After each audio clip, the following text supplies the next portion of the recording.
Buongiorno, benvenuti al TG Sicilia. Le principali notizie.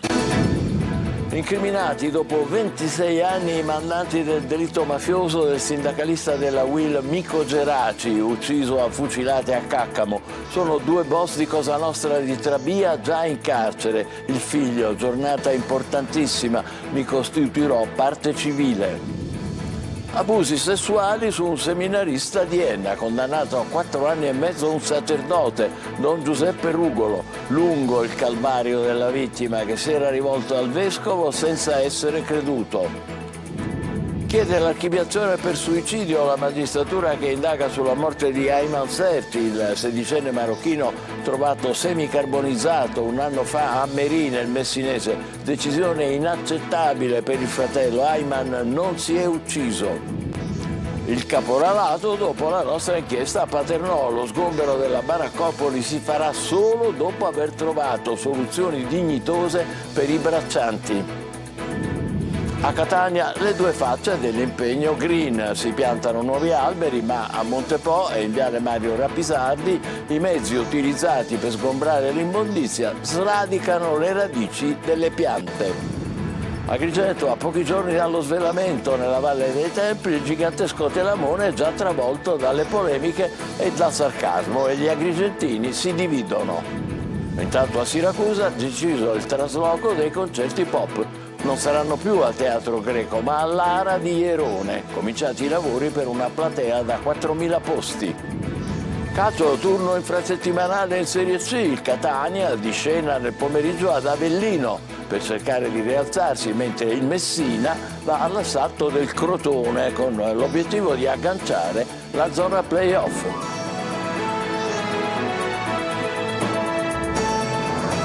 Bentrovati, dopo quasi 26 anni hanno un nome i mandanti dell'omicidio del sindacalista siciliano della UIL Mico Geraci, ucciso perché si era opposto alla mafia. La UIL dice aspettavamo questo giorno e questo giorno è arrivato. Luca Ciliberti.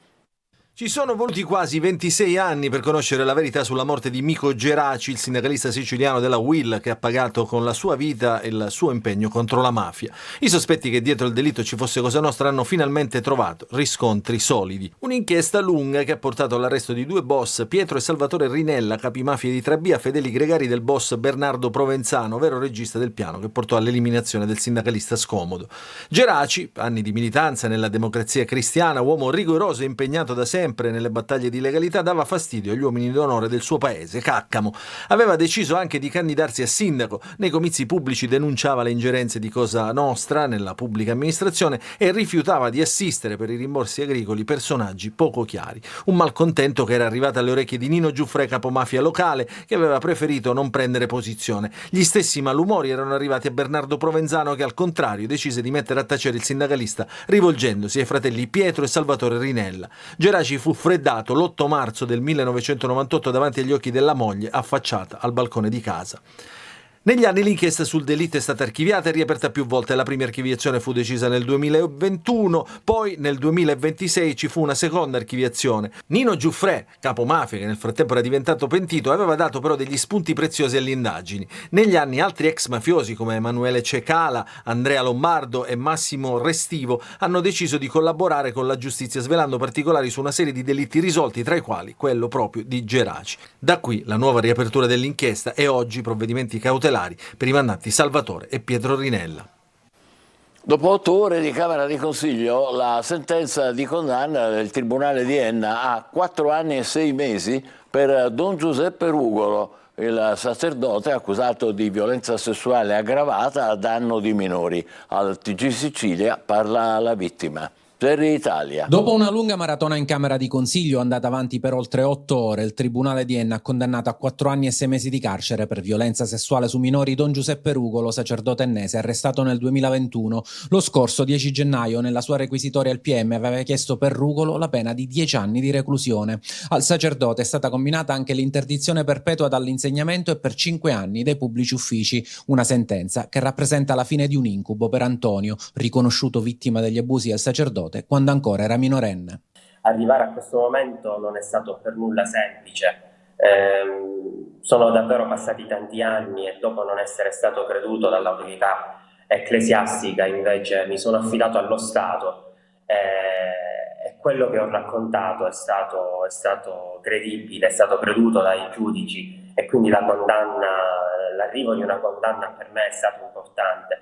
Non solo per me, non solo per la mia famiglia, ma anche per quanti sono stati poi coinvolti in questo processo, e per quanti purtroppo magari ancora non trovano la forza di denunciare. Il Tribunale ha anche riconosciuto la responsabilità civile della Curia di Piazza Armerina, una responsabilità che secondo Antonio adesso dovrà servire ad avviare un cambiamento in diocesi. In questa diocesi ci sono appunto dal vescovo ai suoi stretti collaboratori, a chi ha sempre di fatto aiutato Rugolo a uscirsene in un modo o nell'altro dalle sue responsabilità. Oggi quelle responsabilità cadono a maggior ragione su di loro. Avere ancora un vescovo che per l'appunto ha coperto e sa di avere coperto questo come altri casi, così come è emerso tuttavia dagli atti, io non credo che faccia ancora bene a questa chiesa e quindi a questo territorio. L'indagine nei confronti di Don Rugolo si era aperta proprio grazie alla coraggiosa denuncia di Antonio, che raccontò alla squadra mobile di Enna le violenze subite dal 2009 al 2013. Gli accertamenti hanno consentito di ricostruire altre violenze commesse nei confronti di altri giovani. Una condanna di questo genere io mi auguro possa in realtà dare la fiducia, la speranza ad altri giovani che si può denunciare, si deve denunciare, bisogna affidarsi veramente alla giustizia. La nostra solidarietà a questo coraggioso giovane che dice queste parole al nostro telegiornale.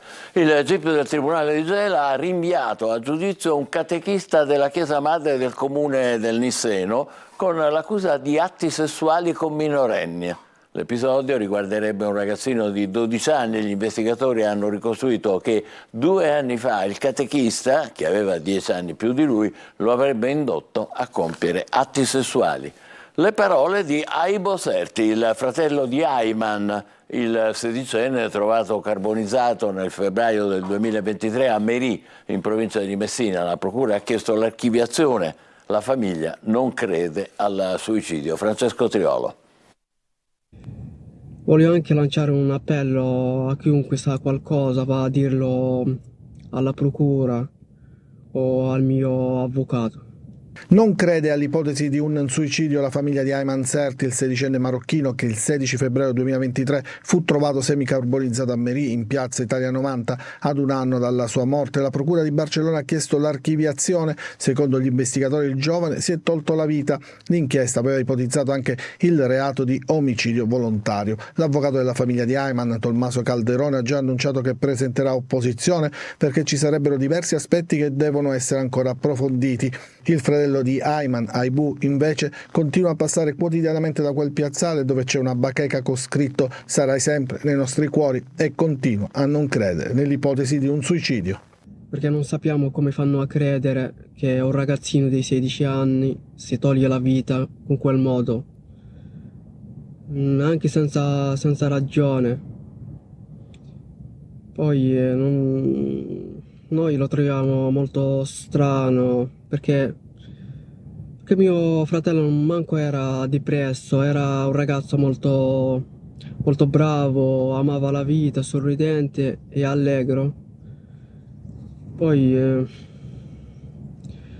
non so, qualsiasi cosa è successo quel giorno, secondo me si tratta di omicidio, perché è molto strano così un ragazzino di 16 anni vieni all'improvviso e decidi di uccidersi. Palermo, lo stupro del Foro Italico per noi è una vittoria, ma non gioiamo. L'avvocato della giovane ragazza violentata al TG Sicilia commenta la sentenza che ha visto il primo dei minori del branco condannato a 8 anni e 8 mesi di reclusione. È contenta di essere stata creduta. Asia, la giovane vittima dello stupro di gruppo di Palermo, però non gioisce per la condanna a 8 anni e 8 mesi di uno dei suoi stupratori, inflitta ieri. La vittima ha sempre ribadito di essere stata aggredita e di aver gridato basta, chiedendo di smettere ai suoi aguzzini. Io dico che la ragazza è stata violentata sia il 7 luglio ma anche successivamente, perché sono continuate tutte queste cattiverie che sono state dette su di lei, una sorta di campagna diffamatoria che mi ha molto ferita personalmente come donna. Quindi per me la vittoria vera è quella che i magistrati abbiano creduto a questa violenza, nonostante questi attacchi mediatici. Ad aprile saranno giudicati sempre con il rito abbreviato anche gli altri indagati. La ragazza come sta? La ragazza è molto provata, moltissimo. Io l'ho trovata già molto provata perché appunto aveva subito tutti questi attacchi mediatici pazzeschi, ma veramente pazzeschi, infamanti, molto aggressivi. L'ho trovata molto provata. Piano piano stiamo cercando di aiutarla. Il servizio appena andato in onda era di Marco Gullallo. Lo sgombero della baraccopoli di Paternò ci sarà, ma solo dopo aver trovato soluzioni dignitose e legali per i braccianti. Il fenomeno del caporalato e delle condizioni degradanti di questi lavoratori è riemerso nella sua drammaticità dopo la nostra inchiesta. Adelaide Barbagallo. Legalità e integrazione per i braccianti stranieri sfruttati, il caporalato nelle campagne di Paternò e lo scempio della baraccopoli, fenomeni presenti da anni ed esplosi in tutta la loro gravità dopo l'omicidio di un nordafricano e l'inchiesta di Antenna Sicilia e Telecolor. In prefettura a Catania si cercano soluzioni. Il recente decreto legge permetterà la nomina di un commissario per l'eliminazione degli insediamenti abusivi, ma questo non basta. L'altro passo sarà la firma di un accordo che intendo stipulare coinvolgendo le organizzazioni sindacali, le associazioni di categoria e chiaramente tutta la rete sociale, perché evidentemente c'è anche un ruolo importante dei datori di lavoro e quindi un'attività, perché se io do un lavoro devo dare anche le condizioni per svolgere questo lavoro. Nervi tesi tra i braccianti stranieri in questi giorni. Avvertiamo un'aria tesa, una tensione che prima c'era ma si riusciva a gestire, ora si sentono sotto osservazione. I braccianti della baraccopoli di Paternò, se l'ispettorato del lavoro accerterà che sono stati sfruttati, non potranno essere espulsi, afferma il sindacato. Va affrontato il tema sul piano della legalità, sul piano della sicurezza, ma anche su un piano dell'integrazione sociale di chi è in regola o comunque di chi può essere regolarizzato. Adesso è stato firmato lo sgombero, ma la baraccopoli sorge in un terreno privato ed è lì da quasi 10 anni. I proprietari ci hanno chiesto proprio questo, hanno denunciato questa situazione e hanno chiesto di sgomberare. La stagione della raccolta degli agrumi sta per concludersi, questi braccianti si sposteranno in altre province, ci sono altri campi in cui lavorare. Tra poco inizierà la raccolta delle patate nel Siracusano. Dove alloggeranno e quale sarà la loro paga? Sequestrati a Catania 1 chilo di crack e 200 grammi di cocaina, uno dei più importanti colpi inferti ai trafficanti negli ultimi tempi. Arrestato il pusher che in motorino portava la droga ai clienti a domicilio. Catania, la recente piantumazione di 2500 alberi fa da contraltare al pessimo stato del verde pubblico. A Montepo e in viale Mario Rapisardi enormi fossati, li vedrete fra poco, sono pieni di spazzatura e mentre le radici sono state sradicate dai mezzi utilizzati per rimuoverla. Torino De Mana. Da una parte la cura del verde, dall'altra il verde che non si cura. Mentre si piantano 2500 alberi, uno per ogni bambino nato nel 2023, a Catania gli alberi esistenti non godono di ottima salute, anzi si fa di tutto per farli morire. Montepo e viale Mario Rapisardi. Vi mostriamo 2 esempi alternativi dove gli incivili di turno gettano i sacchetti della spazzatura ed altrettanto alternativo è il modo di raccoglierla, ovvero mezzi con bracci meccanici che sradicano radici e danneggiano i marciapiedi.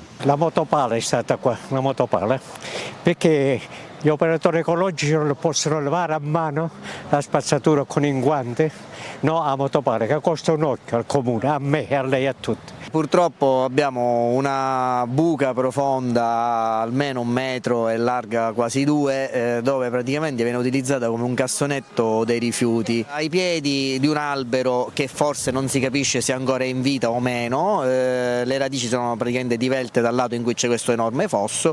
Quel che resta sono i fossati che vedete, qui siamo al civico 192 del viale Mario Rapisardi, profondi anche 1 metro, che rappresentano un serio pericolo per i passanti. Stai finendo nella buca? Ma sì, è vero, stavo proprio finendo dentro la buca in effetti. In realtà l'avevo vista, però è comunque molto brutta, non c'è che dire. È normale che ho rischiato di cadere. C'è una cosa enorme. Gli hanno distrutto anche un albero. Sono tante le segnalazioni che arrivano alla nostra linea di WhatsApp 342 74 55 005 e che denunciano l'altra faccia di Catania, con aiuole sempre più sbiadite o multicolor, ma solo per la presenza di sacchetti rosa, verde, blu, nero, ovviamente colmi di immondizia. A Sciacca migliaia di persone si sono ritrovate questa mattina in piazza Angelo Scandaliato per una manifestazione promossa dal Comitato Civico Patrimonio Termale a 9 anni dalla chiusura delle terme di Sciacca. Davide Sardo.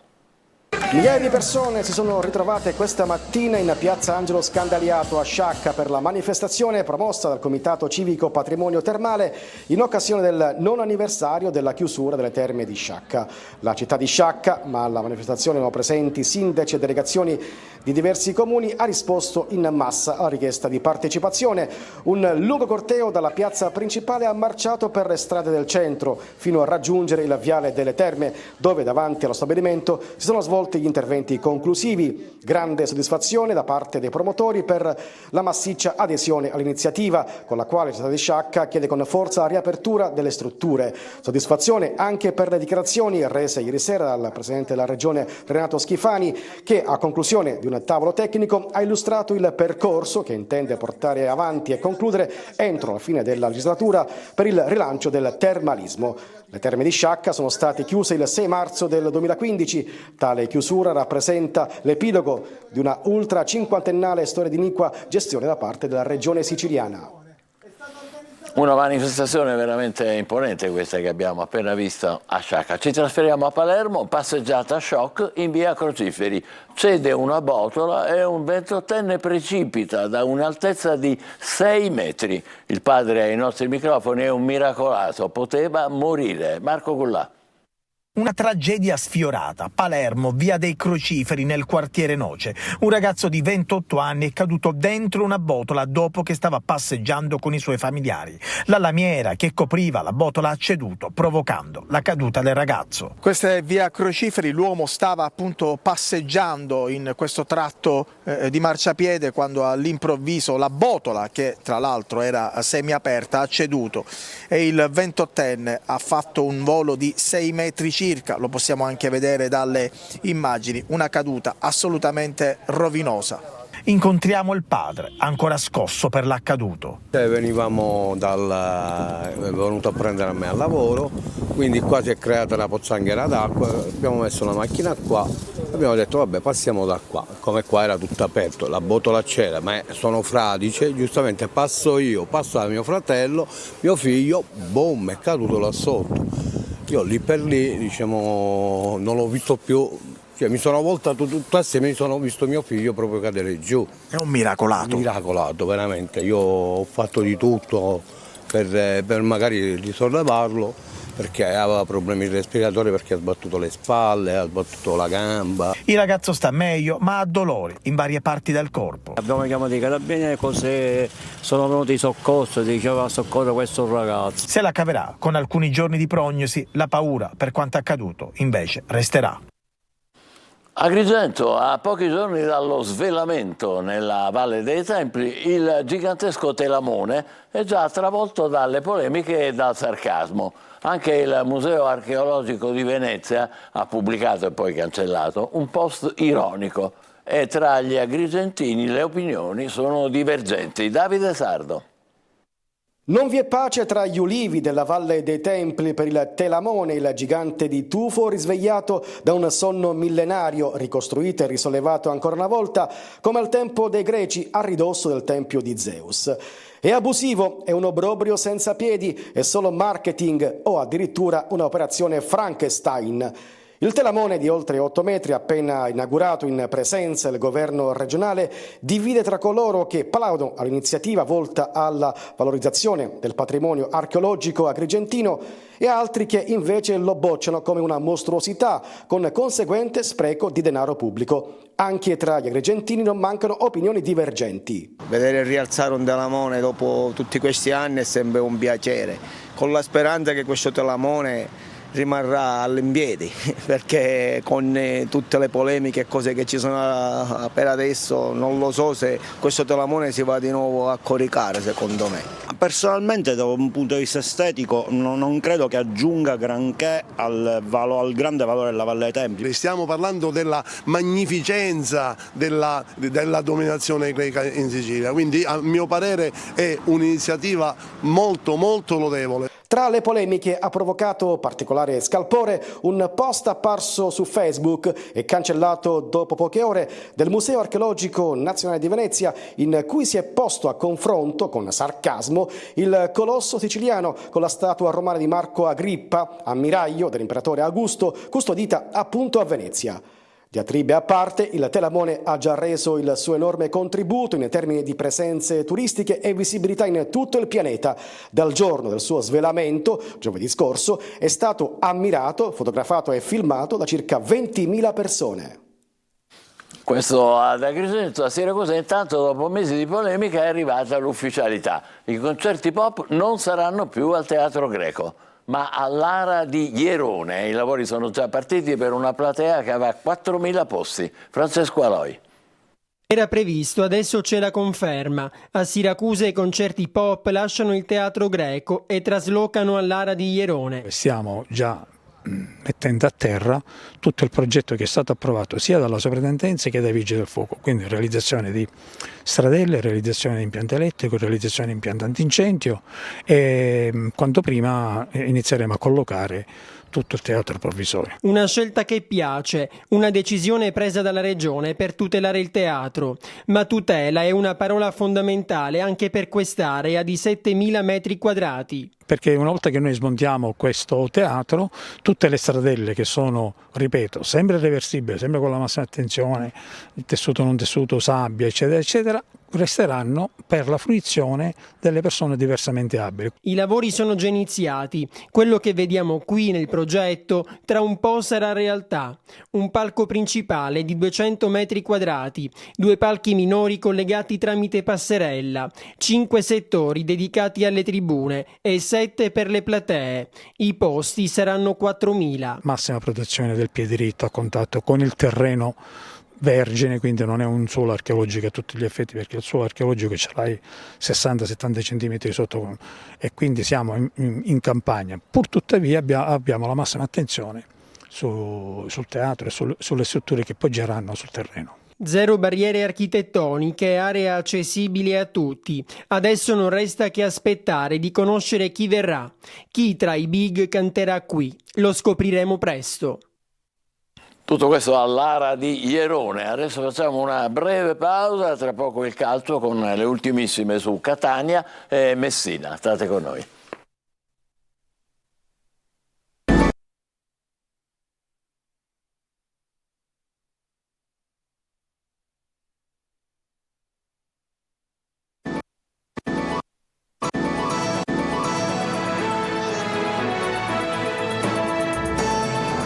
Al calcio, 30ª giornata di Serie C, il Catania gioca nel pomeriggio ad Avellino senza Chiricò. I rossazzurri, reduci dal pareggio con il Monterosi, cercano punti per dare ossigeno alla classifica. Marco Carli.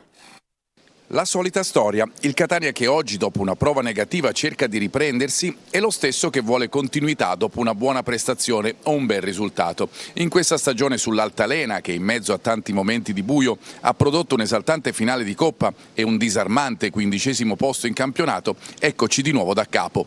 Il Monterosi ha riproposto le stesse sensazioni di sempre, squadra sterile in attacco, per nulla reattiva e poco inclina alla manovra, tanto che Lucarelli ha pensato che avrebbe potuto cambiare quasi tutti gli interpreti per mettere gente più fresca. Anche ad Avellino qualcosa cambierà, in attacco non ci sarà Chiricò, bloccato da una fascite plantare come comunicato dalla stessa società, non rientra fra i convocati della sfida del Partenio Lombardi. Pronti Chiarella e Peralta che a seconda dell'utilizzo potranno modificare il sistema del Catania dall'inizio e a partita in corso.